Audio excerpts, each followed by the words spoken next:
Blog Talk Radio.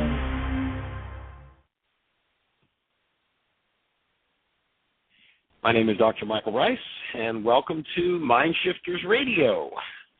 We're back again, our new normal 2 to 3 time slot, talking about forgiveness in the most ancient sense of the word as it was taught in the Aramaic language. Our focus is to create support for any and everybody on the planet that wants to tap into and start to change the internal dynamics of their lives. We're working with a forgiveness process that has to do not with letting other people off the hook, but how do you change the internal dynamics in your life? And we're delighted that you're here with us. We're looking forward to an awesome show, and if you'd like to call in and touch into what we're speaking about, if you have questions, if you have thoughts, we'd be delighted to hear from you. And I think Jeannie is on in the background. Let's check and see what's happening in the chat room or calls, Jeannie.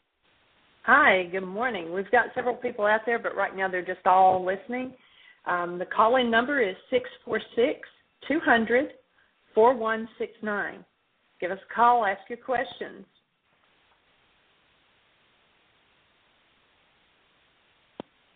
Very cool. So the direction that we're going, if you're not familiar with the work that we're talking about, you're certainly welcome to go to our website, which is www.whyagain.com.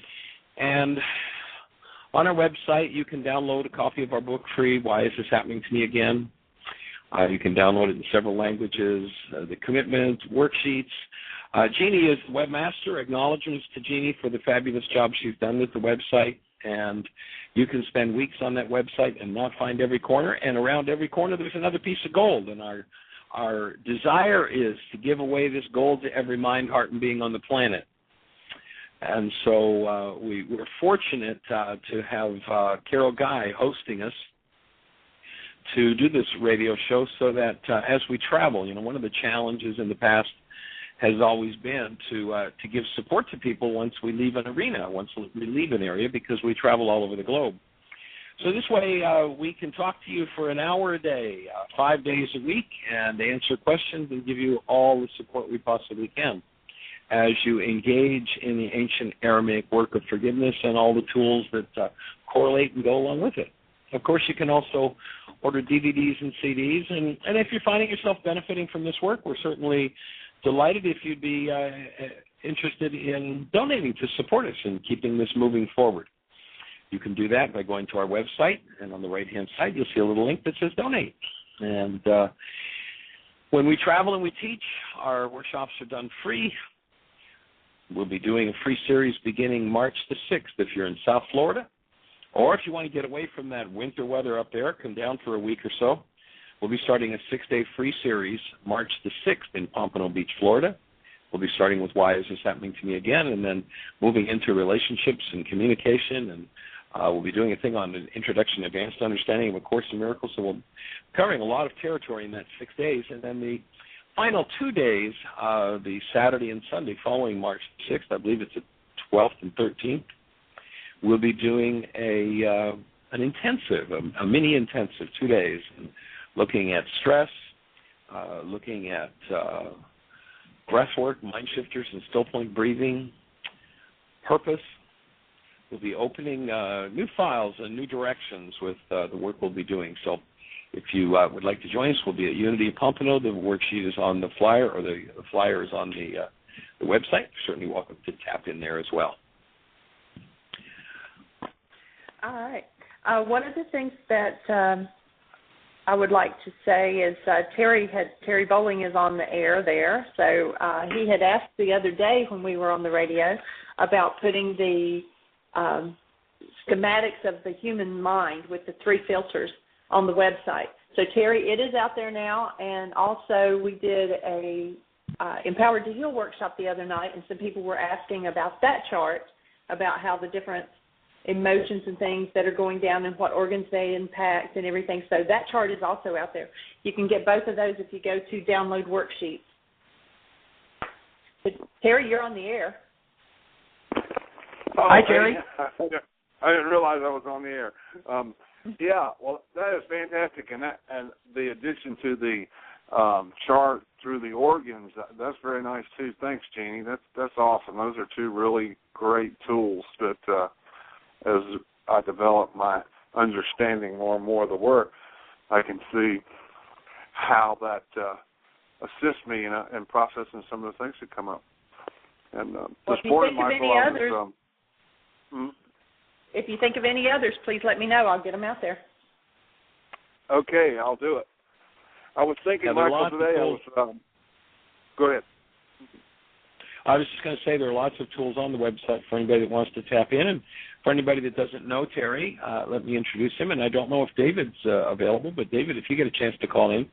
David and Terry are residents at Heartland, our teaching center in the Ozarks. And actually, next week, while Jeannie and I are away and not accessible to telephone, they will be doing the radio show and talking about their experiences at Heartland and the projects at Heartland and what's going on with the tools there, what will be happening this summer, and their experience of using the tools. David has been working with the tools now for about, I think, 7 or 8 years, and he called me out of the blue one day and said he'd been listening to my tapes for a couple of years and finally realized there was more information available, and it happened to be, if I remember correctly, I think it was on a Monday, and we were starting intensive on a Friday. David was in Chicago, and he zipped down and was at that next intensive, and then the next year he said, well, I want to deepen my experience of this work, so I'm going to take a year off, and I'm going to come and live at Heartland and be part of the support team.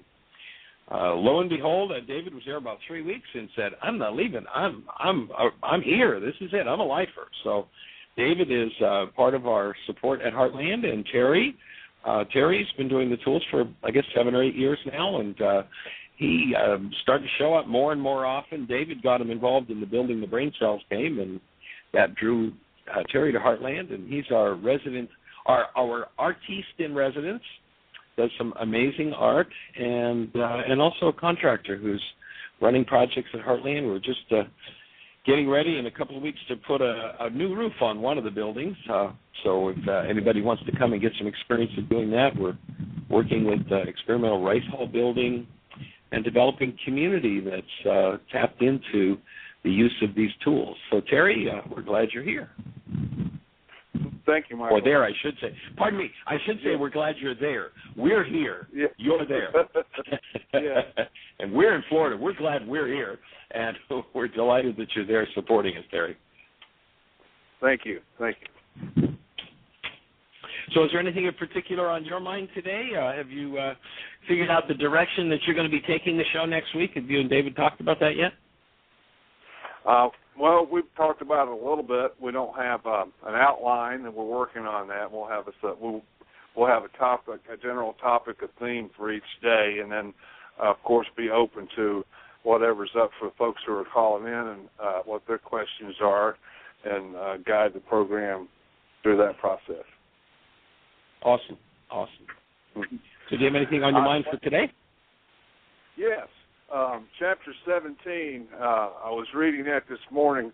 The body has a mind of its own, in your examples of the file folder effects, and with the tuning fork and the Carson, I got another level of insight into the simplicity, the statement that you make, a simple. I'm getting a little confusion. I got a lot of stuff going on around as processing this. Is that things are complex to a complex mind and simple to a simple mind? That's just kind of a loose paraphrase there. Yeah, actually, it's simple to a simplified mind. Not necessarily a simple mind, but one that's has done some work and taken the complexities out. Everything becomes a whole lot simpler. Yeah, I like that. Simple has a little implication there of things that I'll do a worksheet on. So what I got an insight, though, on was that whole, to me, for a moment, it was as if that whole worksheet in a very simplified presentation is about that file folder effect and clearing out how those files just open up. They're there, and I've heard it and talked with you. I start to laugh a little bit because when I start putting it into words, it's like, I But the simplicity of it is what struck me, is that, wow, now in teaching and sharing this with other folks, to get that one piece across of how that file folder effect works, and to invite in the experience of that, that explains pretty much the whole worksheet process. It definitely keys right into the worksheet process. Right, and I'm rewriting the book, which you, of course, know, Terry, but others might not. I'm rewriting the book, Why Is This Happening to Me Again? And we're going to do a revision of that chapter. It's going to be pretty significant, because what I've been realizing since I originally wrote that book, I was calling it the body's mind, and the truth is the body doesn't have a mind.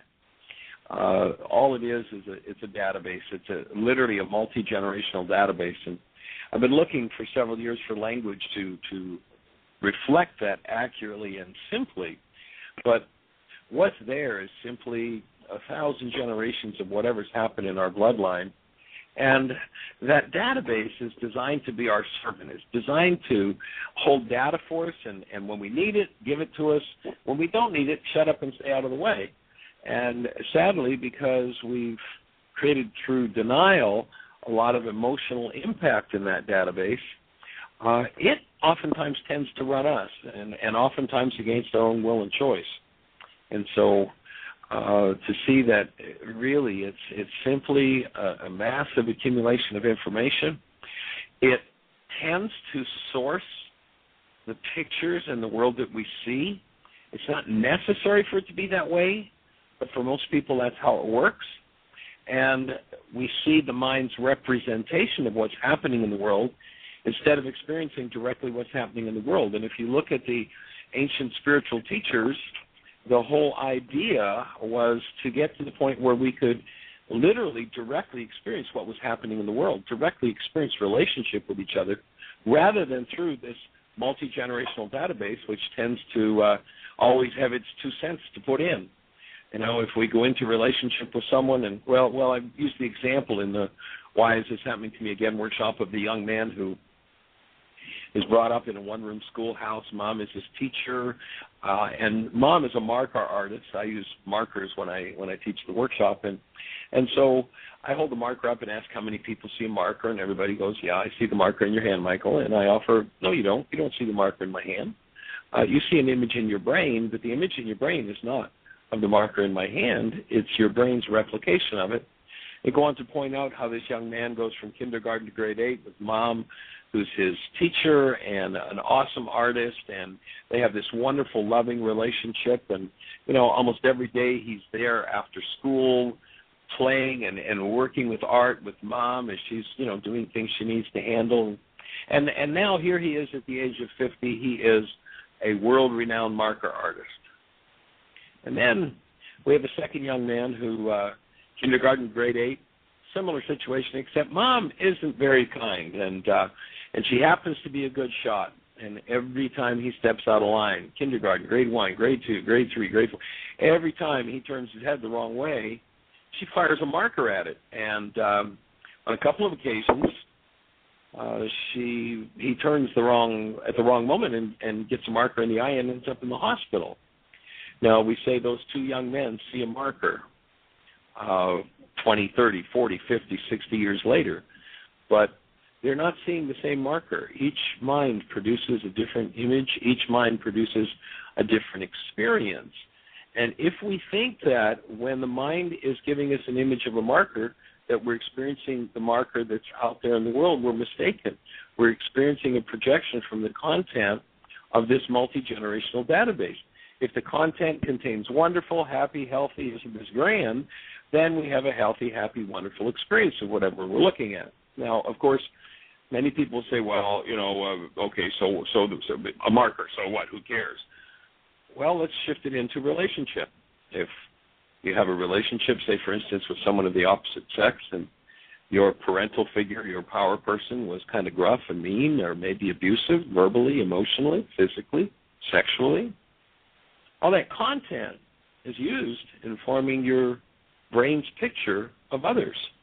And when your brain's picture comes forward, if you're sure that you're looking at the person you're in relationship with rather than the contents of your own brain, you're going to have trouble in your relationships.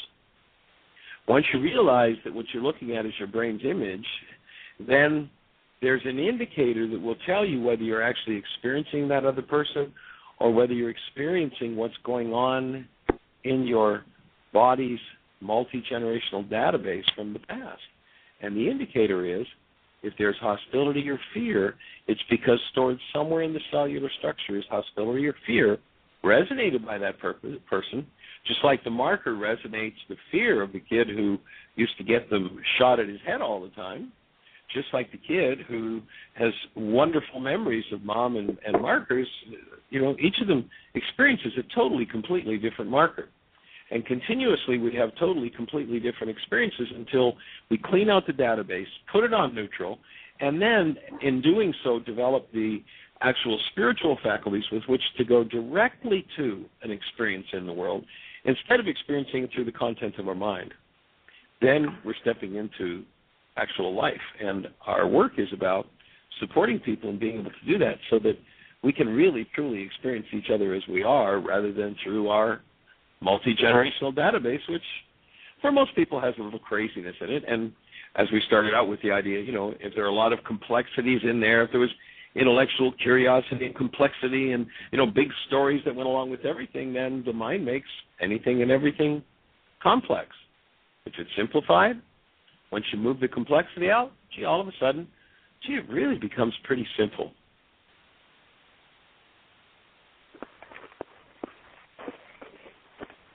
Do we have any calls, Jeannie? Anything in the chat room? Anything else? Any other thoughts, Terry? Nobody has their hand up or anything, and there's several people in the chat room right now. And one of them, when you were given that description, typed in that it was biological intelligence when you were discussing the... Yeah, or maybe in the case of the kid with the mom who threw markers and said biological non-intelligence. There's no real intelligence there. All it does is feed back what's in there. If it's ugly, it feeds back ugly. If it's beautiful, it feeds back beautiful. And it makes it look like that content is about what's going on in the world. And the truth is, it's not about what's going on in the world. It's about what's going on inside of us. And ultimately, you want to remove both the ugly and the beautiful, forgive, take away that emotional content and complexity so that you get to experience things directly as they are. And that's when human life really starts. Yeah.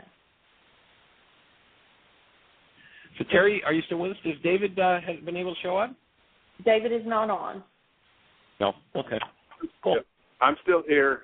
And that was a good clarification process for me. I was working on the board a little bit as you were talking. And what I was grasping was the simplicity of the example of the file folder and effect and how that shows the principle behind the worksheet. Not that that's the whole thing about the worksheet. I think that was kind of the way I phrased it earlier. But there's that principle behind it that shows how it works.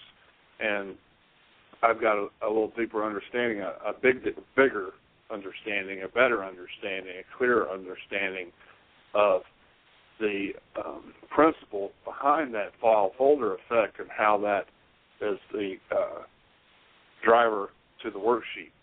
That's kind of what's processing through me right now. So I'm having a good time with it. Yeah.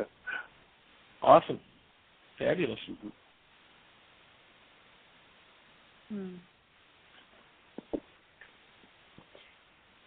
Okay, so when go ahead.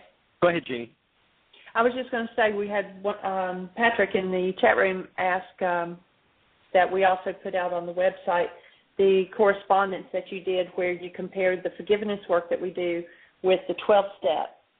And so I told him that we would get that and get it out there for them to utilize. That is an awesome tool to see the comparison. Yeah, that's something we need to look at. We're going to need to, actually, I just thought of that a little earlier, Jeannie. We're going to have to look at editing that and sending it to the station and having that before we leave. That's going to be a task. Yeah. But anyway, yes, we will work on that. The correlation with the 12 steps is pretty awesome and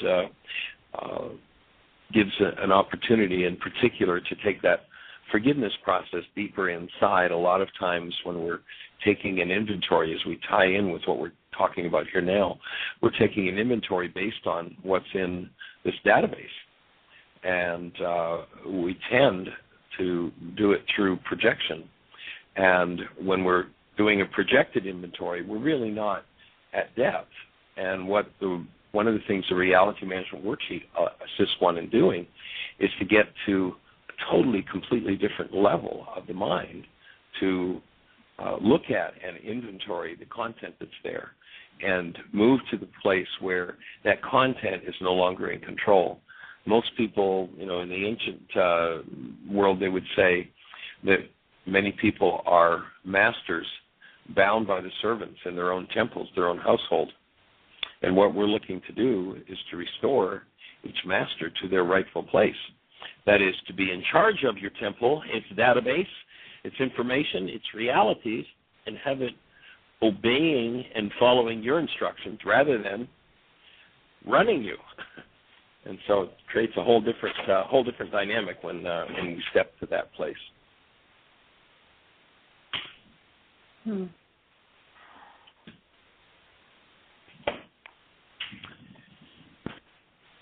So do we have any other thoughts in the chat room at this moment?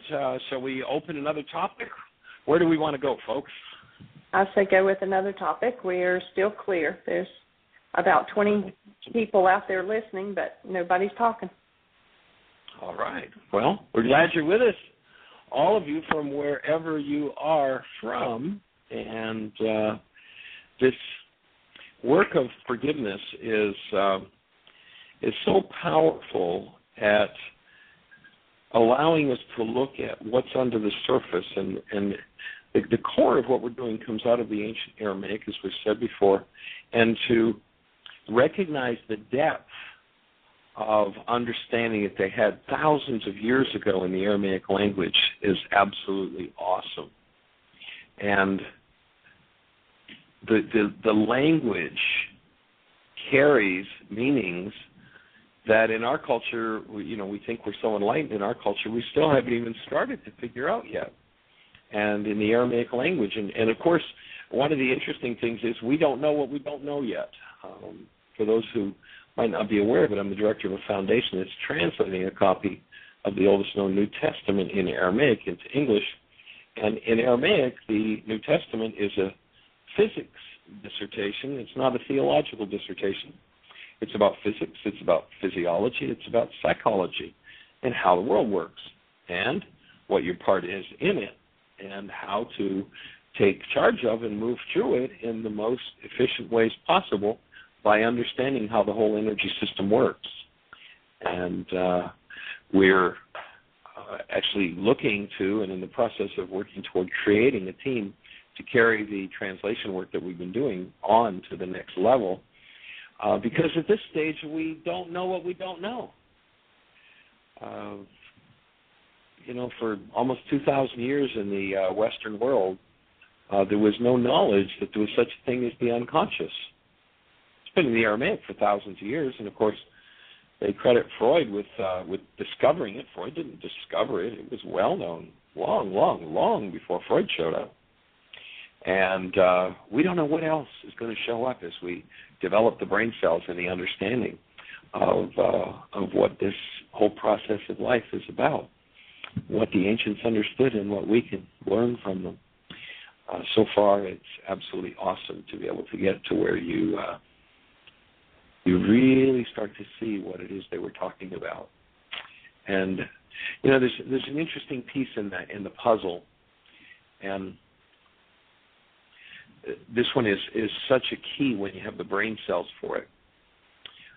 You'll hear people ask the man named Yeshua, what's the first law? And Yeshua is the man who's popularly known as Jesus. but his name was not Jesus, which is a copy of your Greek god Zeus. His name was Yeshua. And they said, what's the first law? And all this you're telling us, what's the first law? Now, let's let go of any idea that there's anything in this conversation about theology. Let's let go of all the religious slants that have been given to it. Let's just look at the simple fact of what was being said. And what was said was the first law was that of love, and you must love God, neighbor, self. And there's 17 different words translated by one English word, love, and the word is rachma. Rachma is a filter over the frontal lobes of the brain. Who knew that one? We thought it was something you were supposed to do to your neighbor. No, it had nothing to do with what you did to your neighbor. It was about how you maintained a condition in your mind that kept you sane, that inoculated you against a hostile, fearful world. And, of course, we have people out there making fun of those things because they would love to have everybody in their hostile, fearful game, because people who are hostile and fearful are pretty stupid. They're pretty controllable. And there are people who just love to have controllable people. And as they are able to run people's lives through their hostility and fear, they are able to take over their assets. In Aramaic, loving your neighbor had to do with maintaining a condition in your mind that created a gateway for a human life to show up, created a gateway for the active presence of love. And whenever you looked at any object of attention, be it the creator, be it your neighbor, and in Aramaic, neighbor means anybody you think about, or be it yourself, the requirement of the law, that is, if you want to have a human life, you keep this gateway open. You keep it active. Your mind is sane. That's and you can check on the website under download worksheets, and you'll see a schematic for the human mind, and that's what Terry was talking about when we first came on, about what Jeannie had put on the website. And this gateway, staying open, having that condition active, keeps the mind on track with its highest and best possibilities. And then an interesting thing is said. It says, for upon this hangs the law and all its prophets. In Aramaic, it makes the prophets a possession of the law. And it says that the first thing in understanding the law and the prophets is maintaining this condition called rachma. Now, if you look at some of the rageful, abusive,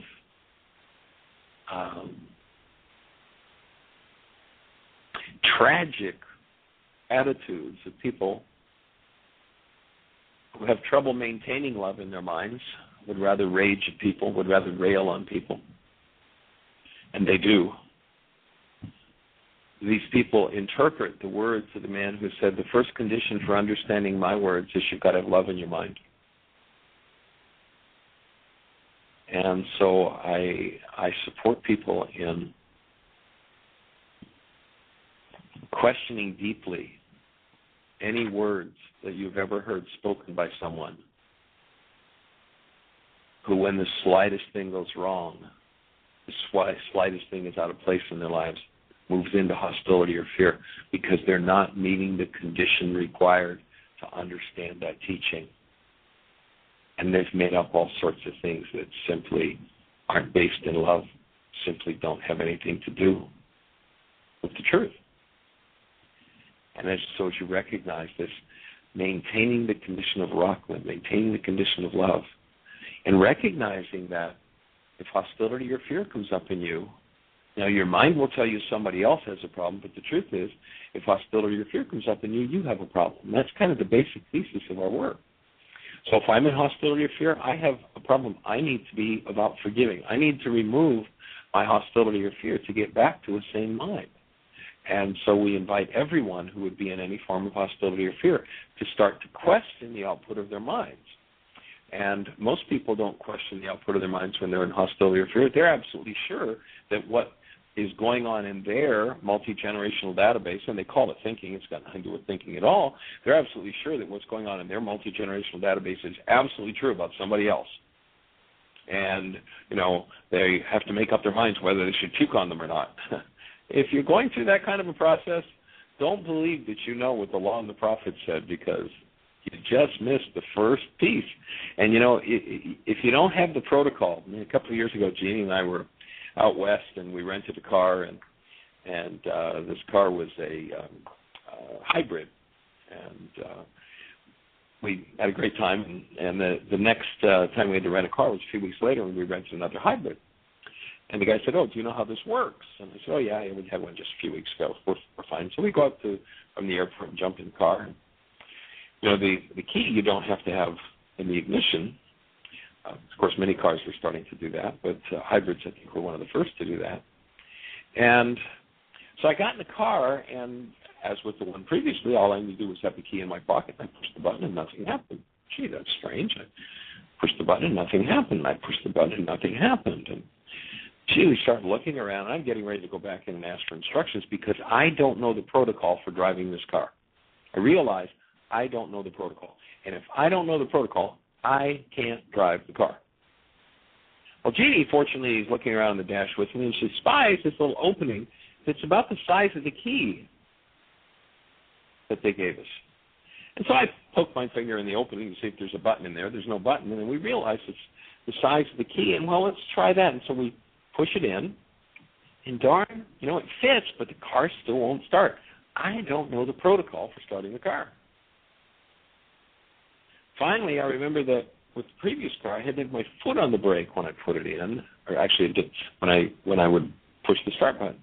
So I put my foot on the brake. This little keyless key is in the dash, and lo and behold, push the button, the car starts.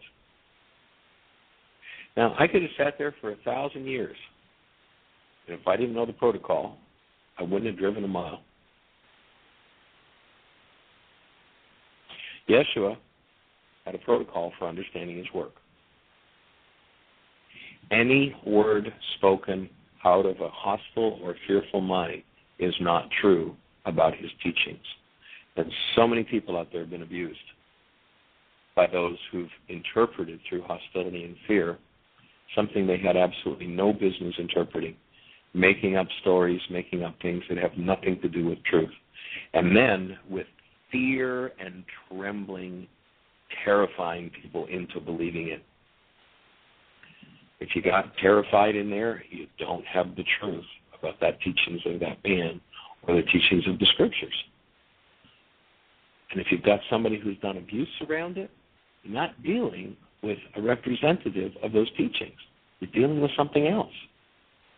And sometimes it's really, difficult to recognize that we haven't been shown the truth. But if you were told the truth by a mind that the next time you heard them speaking was in rage,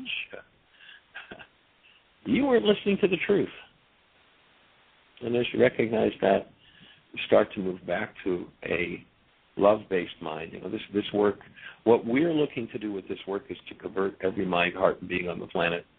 And, the non-being mind, the hostile and fearful-based mind pretends that that idea of conversion is about bringing people into their church. No, nothing to do with it. Conversion is taking those who've lost their human lives, who live in a hostility and fear-based mind, and converting them back to a love-based mind. It's where we're designed to live as humans. It's the first law to understand anything you said. You've got to have that experience. Without that experience, without that protocol, you can't live the rest of it. You can't understand the rest of it. And those in hostility and fear have made up all kinds of insane stories.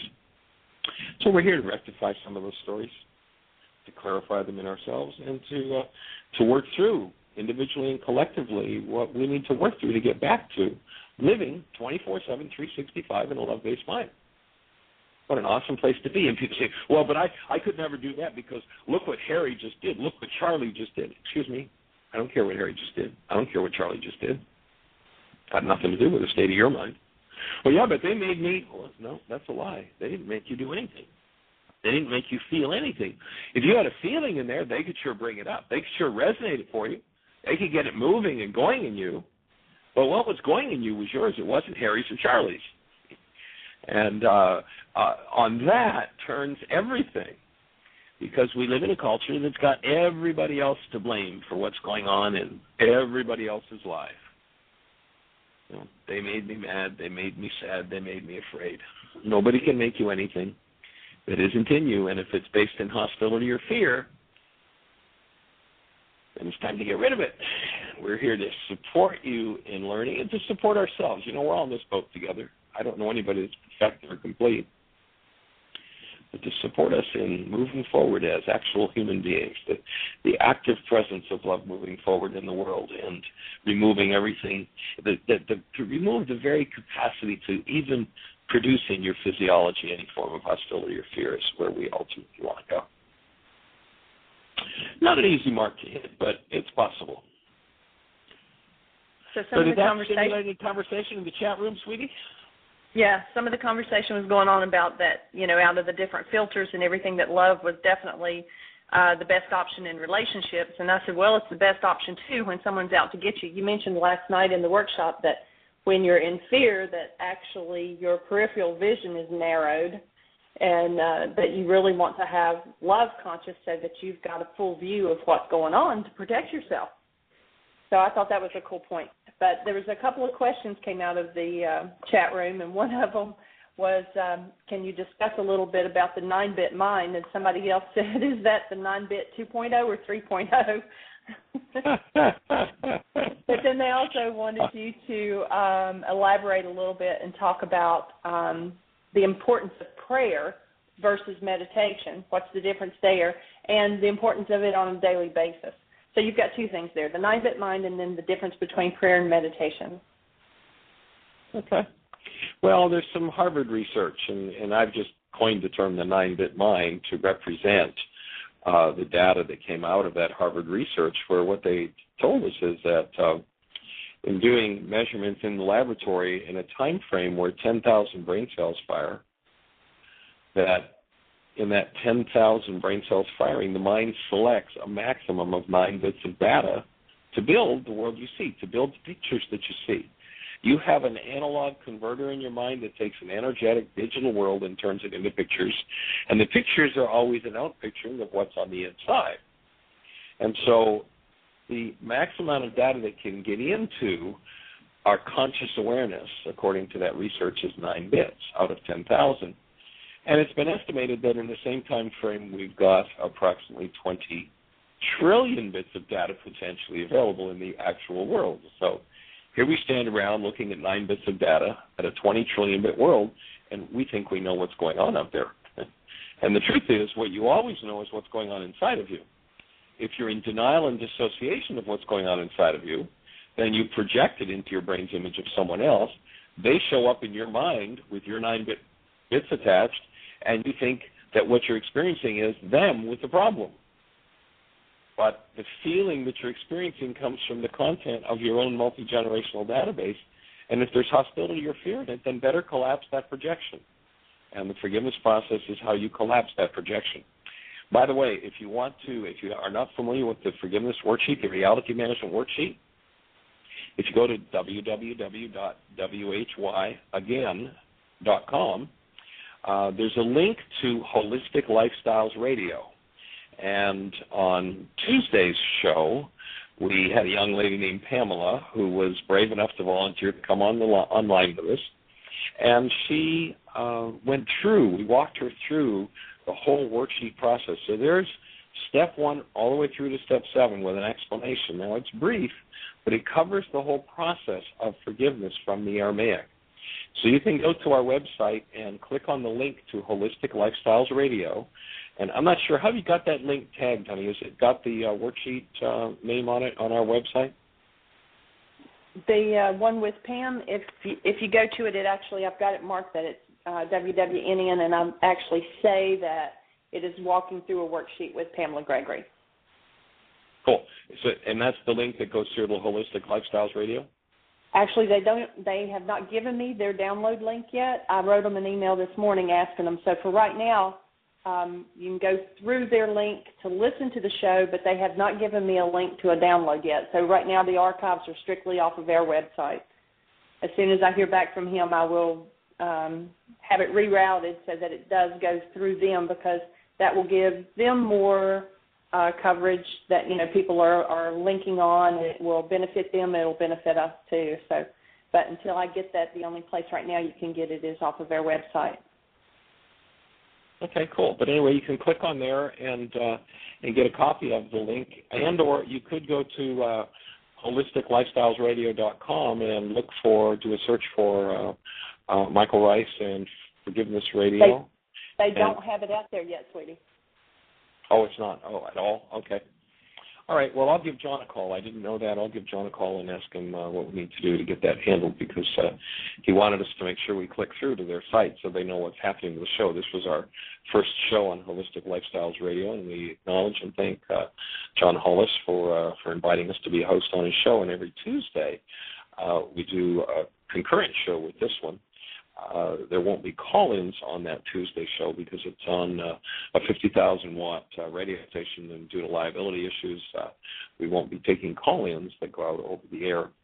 But if you're in South Florida, that station broadcasts on 1470 AM all the way from Port St. Lucie down to Miami. And so you can tap into our show there every Tuesday from 2 until 3 o'clock, and Holistic Lifestyles Radio is sponsoring us there, and we are delighted to be able to touch that South Florida audience. And the show also goes out and streams to about 70 different markets, and we would love your support if you give it a day or two until we get that link up. And then if everyone who's listening would just get everybody you know to blast Holistic Lifestyles Radio with clicks to download that, then they'll know that it's popular enough for them to want to do more, and it would be awesome to get to where we can do 5 days a week concurrent. That would be just fabulous if we were to be able to set that up and make that happen, so that we have the opportunity to touch more lives with the principles of forgiveness. So the 9-bit mind is a tiny fragment, and it's evidential in nature, meaning that the only thing your 9-bit mind can do is show you the evidence you give it permission to show you. So if you deny ownership for something that's going on in your life and you've been through it 87 different times with 42 different people, that denial is saying to your mind, you are not allowed to show me this accurately nor truly. And so your mind won't see it. You never see it directly, which means you are now powerless over it. You know, one of the first steps, we're talking about correlating with the AA program. One of the first steps in AA is I realized that I'm powerless over my life. And the whole key there is our denial. That denial hides a part of the mind. It creates literally a dissociated mind. And that dissociated mind, when we're in it, means that it's not changeable, means that it's not under our control. We are truly powerless over it. The forgiveness process collapses the dissociated mind and gives us direct access to the information, which is when we can change it. And, of course, because the quantity of data in this database is so huge and we're processing through it with a 9-bit mind, you're not going to get very far on your own. It takes the help of a higher power. And so realizing you're powerless and that there's a need for assistance. And there is assistance within us. And because we, of course, have free will, it won't change our mind for us unless we ask for help in doing it. And then that power will go to work for us and assist in changing the dynamics that, perhaps we've sworn 1,000 times. To go back in the Aramaic teachings, you hear Paul, and he talks about how, he's written this awesome, wonderful stuff about love. And then he says, of course, when the stress is up and the chips are down, why is it the things I would do, I cannot do? And the things I hate are what I do. Paul was powerless over his own dissociated mind. And he didn't know how to change it. He didn't know how to get into it. So, of course, he couldn't teach the rest of the world how to get into it and how to change it. The man named Yeshua knew exactly how to get into it and exactly how to change it. You'll notice he said, here's what I'm going to do, and that's what he did. Paul said, here's what I want to do, and I can. Now, if you want to be empowered in your life, there's somebody who knew how to do it. Not a religious figure, just here's how this multi-generational database works. And when you've got the tools and you have the understanding, you'll be able to change 1,000 generations of those family dynamics. Move to a new place. The question was asked as well. Any other questions on that topic? Does that sound like it covers it to everybody's satisfaction? Any other thoughts on that before we move forward with the other question? No, I think that pretty much covers it. Cool. Fabulous. Well, there was a request about a distinction between prayer and meditation. Mm-hmm. In the Aramaic language, the word prayer means, quite literally and shockingly to some, the word prayer means to set a trap for God, which sounds kind of strange at first, but when you look at the fact that we live in an energetic world, it makes absolute perfect sense that the human form is a trap for love. If you look at the ancient scriptures, the definition of God is love. It's the stuff we're made of. If you look at human life, everybody holds a newborn. Everybody describes a newborn the same. Every word used to describe a newborn, everywhere we ask the question it's always some variation on the theme of love. We're designed for that. And then we come in and the world starts to put its thumbprints on us. And we get trapped in all kinds of hostilities and fears.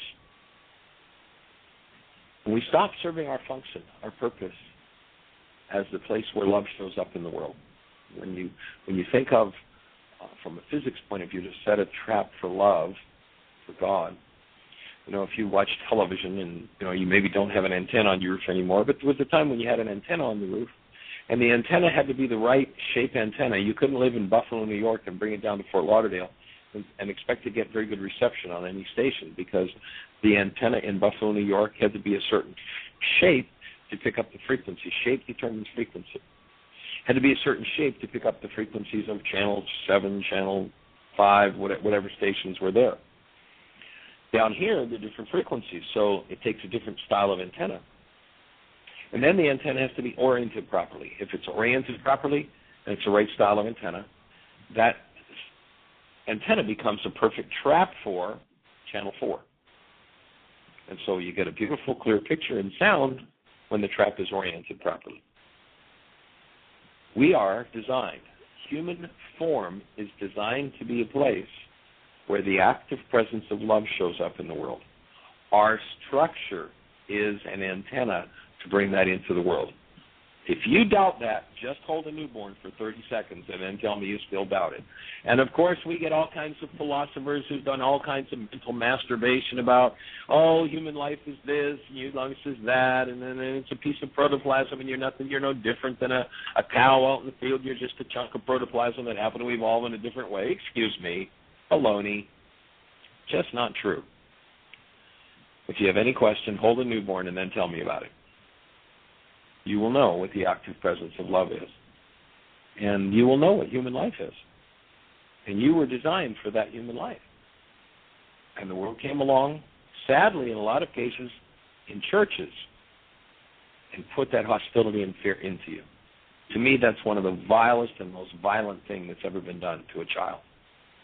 Yeshua talked about the young child and said, such is the kingdom of heaven are these, and woe unto you who defile such a one. And the worst defiling you can do is to put hostility and fear into that child, especially fear of God, fear of love. What an abomination it is. And so we're designed to function as the active presence of love. And there are tools for returning to that. You look at the time frame when Yeshua came, there wasn't much of that around. It was a pretty heavy-duty society. And he came in with a set of tools and said, here's how you do it, folks. Follow me. Come on, let's go. Hey, come this way. And then he gave instructions. Most of those instructions have been disappeared, and it became a belief system. And his teaching wasn't about a belief system. His teaching was about having an experience. And the experience he was supporting people in having was a direct experience of the active presence of the love of God in physiology. And when we're not experiencing that, we're not functioning as human beings. And part of our work is to restore human life to earth. So that's the Aramaic definition of prayer. Awesome. And we do have a question. We have a question. So 415, you are on the air. Hi, I have a question. I'm trying to get back in the swing of things, and I'm trying to reapply to law school, but I have a lot of fear and anxiety surrounding it because... I understand now. When I did law school for 3 semesters, I know what that means. Yeah, and well, previously I was disqualified because I was sick, and so like now I'm very anxious about it, and I feel like I'm to the point where I'm so nervous about it, I become paralyzed and I don't do anything. Yeah, I hear that. So what I would suggest that you do, what's your name? Aisha. Aisha. Nice to meet you, Aisha. What I would suggest that you do is you jump on the website and www.whyagain.com, and on the right-hand side, you'll see where Jeannie's got a link that says download worksheets. And I download the worksheets. I download the chapter 24. It's all free. You can download the book as well and read through the whole thing. But download the worksheet and start to put the pen to the paper. And also you can click on the link on the home page for the show that we did on Tuesday, and we're walking a young lady through the worksheet process and shows you how to forgive. And so here's my offering to you is that in going through that experience, you took on a lot of fear, the energy, literally, frequencies of fear, and, you know, I don't know what else, perhaps inadequacy, inability, failure, whatever all the dynamics might have been around that. And so it's a simple matter of putting the pen to the paper and deleting those energies. They're just energies that have been accumulated in your structure. And as you use that worksheet, what will happen is you'll just delete them, you'll get rid of them, and you'll stand in clarity, you'll stand in power, and you'll be empowered to just go through that like nothing. It'll be easy. Okay. Well, thank you so much. I really appreciate it. Delighted. And as you do those worksheets, if you have any questions, that's what we're here for, 5 days a week, to answer questions on that worksheet and support you in moving through it. Things are going to come up. You know, one of the reasons why healing isn't all that popular is because healing is not Dr. Feelgood. Healing is something that we need to become committed to going through whatever's in there. And on the way back out, it looks just the way it looked on the way in. And so it's not fun, it's not necessarily easy, but it's pretty simple and doable, step by step, if you go through the process. Where you're in? What area of the country in? San Francisco, California. San Francisco. Okay. I don't think there's a support group out there at this point, but who knows? Listening on the radio station, start doing worksheets. You may become the one who starts the support group. That would be awesome. Yeah, that would be. All right. How did you find out about the show? I just went on Blog Talk. Awesome. Well, it's a delight. And, you know, as you do some of those worksheets, if you have questions, please call us. And as you start to really get the hang of them, please call us back and let us know how you're making out with them, how it's going, how things are looking to you. And what you'll find is your perspective will totally change as you go through that removal. Again, forgiveness in the Aramaic sense is not about I'm going to forgive somebody else for something that's going on inside of me. It's the tool, it's the technology for going on inside yourself and removing what doesn't belong there. And so hostility and fear doesn't belong in you. And we'll just hold the space for you to just let it go and go on in law school and shine. And as you shine as a true human light and bring to that profession of law that human light that is you, and bring a transformation and upgrading of our whole legal system into truth and real, true human service. Well, and we'll be delighted to support you in it. Thank you so much. I really appreciate it. Okay, another thing, there's a couple people in the chat room that said they'd be willing to work with you and help you on it as well. If you will email me, then I can put you in contact with them through email. Okay, great. Okay. And so you can email me at Jeannie, that's JEANIE, at whyagain, WHYAGAIN.com, and tell me who you are so that I can remember. And then we're going out of town tomorrow and we'll be out of contact. So if you can send it to me before tomorrow afternoon, Okay. And then I'll get you in touch with the other people. They're people who have been to Heartland and have done this work, and so that way you'll have a support system too. Well, thank you so much. So it's JEANIE. At WHYAGAIN.com. Okay. Well, thank you. I really appreciate it. You're welcome. Thank you for calling in. Have a good day. Bye-bye. Blessing. Michael, there's another question. Sorry, I just turned myself off, I think. But before we go to another question, honey, we were moving in the direction of answering the meditation piece in there. So let's just finish that aspect of it before we move to that. Yeah, cool. Okay. So the idea of prayer is to be the space where the active presence of love shows up in the world.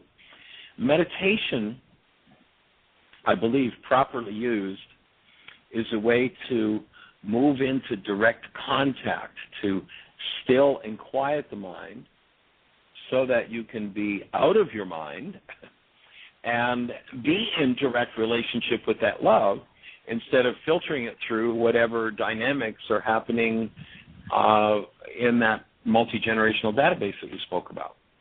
And so meditation is designed to still the mind. Now, my experience is that I've seen people who've been long-term meditators and they create all kinds of havoc in their lives, and because they have no tools with which to undo the havoc, they use meditation to go and get quiet and get back to a peaceful state.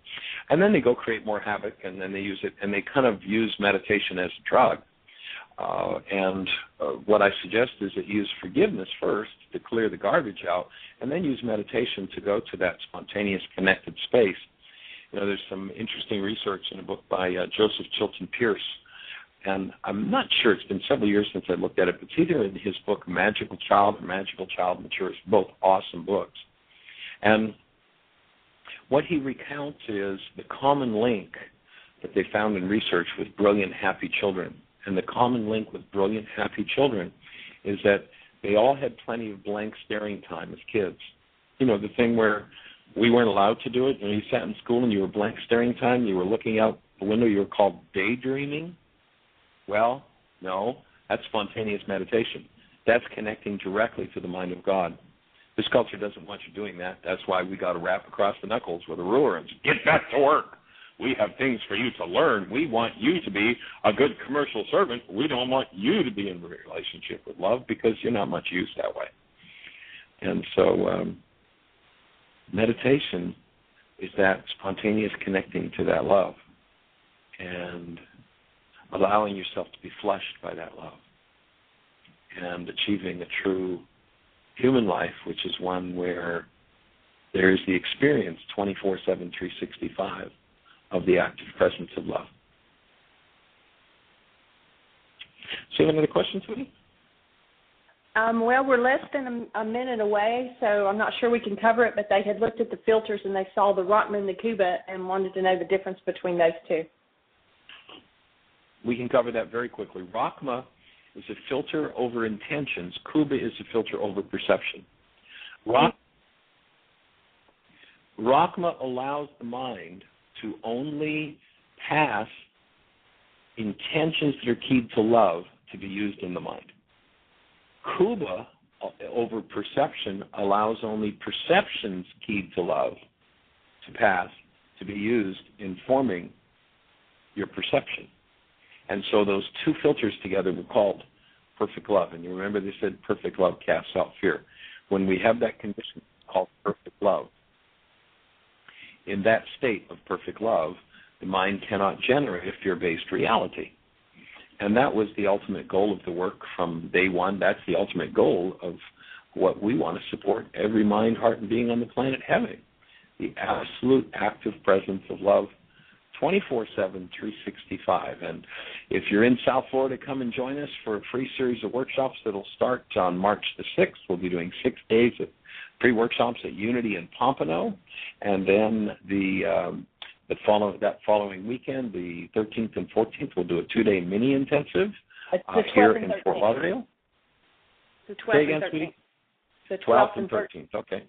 So the 12th and 13th, if you want to get away from those northern climes and come and play in Florida for a little bit, please do. And otherwise, please take the tools. Please pass them to someone else.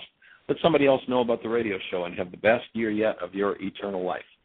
We hold you in a blessing.